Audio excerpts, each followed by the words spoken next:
Welcome back to Introduction to Lincoln Douglas. So at this point, you have a completely filled out value, criterion, and contentions. So in this session, we're going to talk about definitions and introductions, conclusions. Let's start with definitions.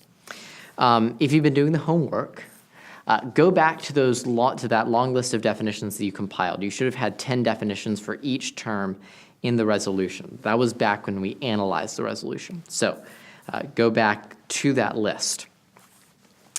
Look at those key terms. Look at those definitions. And then just look at your case and say, how do I already talk about the key terms? How am I already sort of treating them? See, because throughout the case, you already have definitions, if you think about it. You just haven't explicitly stated them. I mean, you've been talking about something.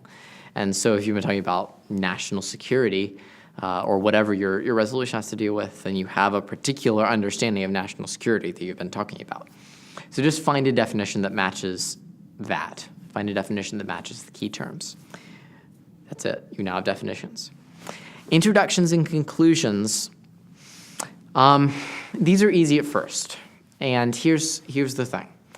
Introductions and conclusions become really important later on in debate. Once you get to advanced LD, then they start to get really important. Then we'll come back, especially if you take our course, we'll come back and we'll spend more time on this and work out how, what's a really good introduction, what's a really good conclusion. We don't have time in this course to go into all of that. So we just want to sort of get something out there. These won't be bad introductions and conclusions, but there's a lot more that you can do with them, and we'll get into that as we progress.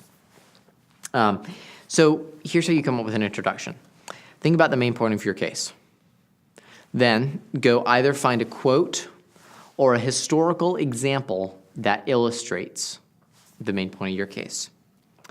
Open with either the historical example or the quote, explain it a little bit, and then say that you affirm or negate, if you're writing a negative case, the resolution, and move on to your definitions. That's it. Again, it'll become more complicated as you go along, and you'll be working on trying to incorporate different things. But for now, that's all you have to do. Your introductions shouldn't be any longer than 6 or 7 sentences, if at all possible. For conclusions, here's something that's unique about Content Academy.